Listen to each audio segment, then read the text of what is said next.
We don't ask if we're going to get cancer, we ask when it's going to be our turn. On my mother's side, there were 31 cases of radiogenic diseases. As a community, we're broken. Our lives were forever changed.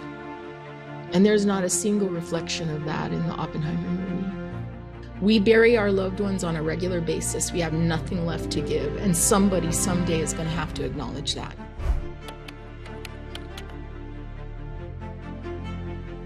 We were the first people exposed to radiation any place in the world as a result of an atomic bomb. We're the people that lived 12 miles away from the test site and have been dying ever since.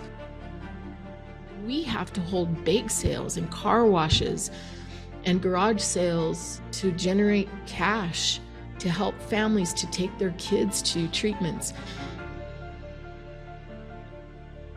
Multiple families in Tularosa that everybody in the whole family has had cancer. When are we going to hold the government accountable for the damage they did to us?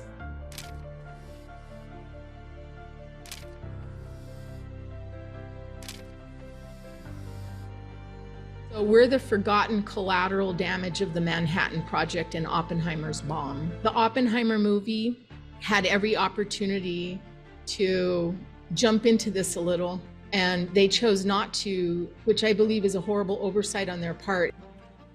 I worked at the Los Alamos National Laboratory for 33 years. I haven't seen the Oppenheimer movie because they have no mention of the Hispanic community. It doesn't mention anything about the unsung heroes like my dad, who sacrificed their lives in building the bomb.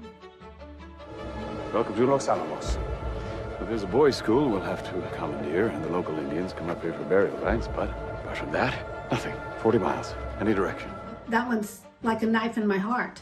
There were Hispanic homesteaders and Native Americans who lived at the plateau where the atomic bomb was built, and today Los Alamos National Laboratory sits. They were Americans, Hispanics, and Native American families whose lands were taken by force by the government in the 1940s, and they were given 48 hours to leave. But the government told them that they'd get their homes and their lands back after the war was over. That never happened. The homesteaders did their own lawsuit against the government. They didn't get much compensation for the years of suffering that they and the land that they got. So my dad was young when he started to work at the laboratory. He started as a truck driver and then moved up to a machinist. The local Hispanics, like my dad, they did the dirty work, literally the dirty work. They handled the hazardous materials under secrecy. My dad thought he got COPD because he was a smoker as a teenager. His eyes were always bloodshot, carried this huge oxygen tank with the tubes. He left this world thinking he had died of COPD because he smoked as a teenager. But Los Alamos National Laboratory were denying the employee medical records. Seeing and knowing that my dad was ill, kind of suspecting the reasons that he was so ill, made me angry and sad and broke my heart. And I believe that's when I started to really advocate. I don't know how many times I went to DC. Congressman Tom Udall came in and committed to drafting legislation. Shortly after that, Los Alamos National Laboratory gave access to the congressman's staff to the medical records. Our family learned that my dad had died of borreliosis 10 years later after his death. It's heart-wrenching. They didn't provide him respiratory protection. They didn't provide him personal protection. My dad is one of many that have experienced these illnesses. We did not receive information until after Mr. Barnes was deceased when we received his medical records. This document was never acted on, and it was never shown to my husband, and as a consequence, he died. Delay of 8 years or more in medical treatment because the lab did not see or inform me of the condition of their x-rays. My husband worked with radioactive beryllium.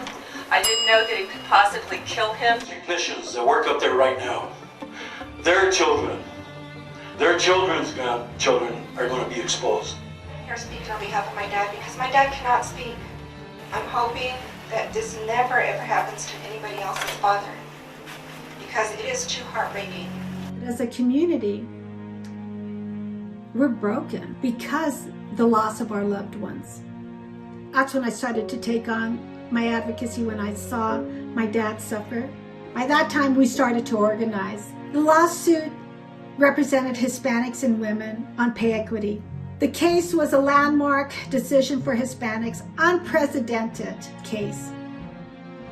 Everyone knows about the destruction and death that this bomb inflicted in Hiroshima and Nagasaki, but they have no mention of the Hispanic community and how we were their sacrificial lambs. I was 8 days old when the first atomic bomb was detonated at the Trinity site, 35 miles east of where I was at as an 8-day-old baby. I was doing the research of the infant mortality of all the babies that died in New Mexico, and so many with similar causes of death. I thank God that for some reason I survived.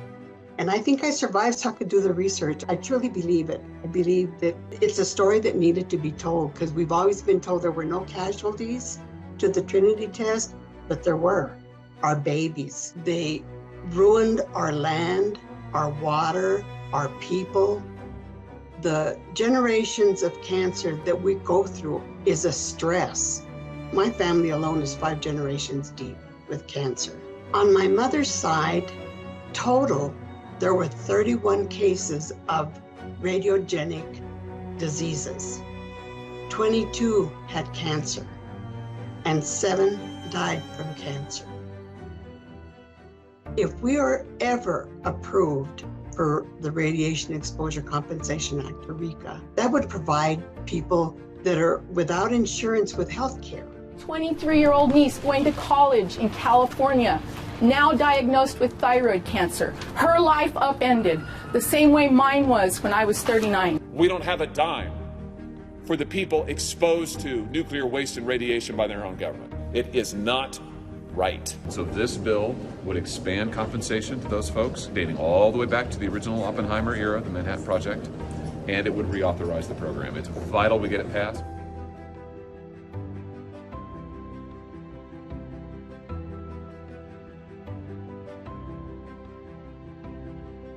I want people to understand that it was real. What happened was real. I call it our past, our present, and our future.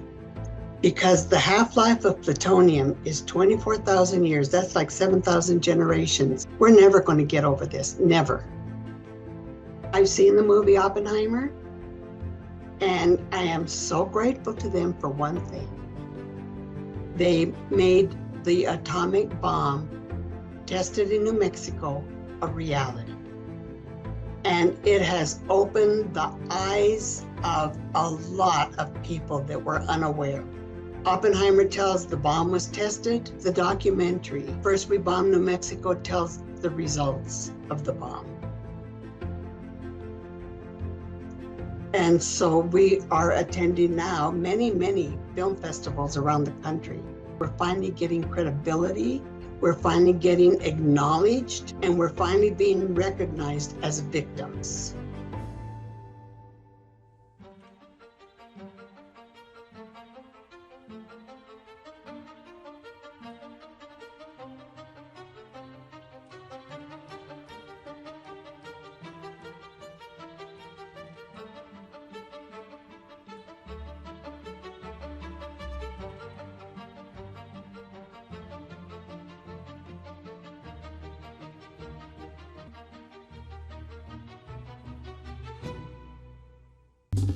Well, hey there, GMA fans. Robin Roberts here. Thanks for checking out our YouTube channel. Lots of great stuff here. So go on, click the subscribe button right over here to get more of awesome videos and content from GMA every day, anytime. We thank you for watching, and we'll see you in the morning on GMA.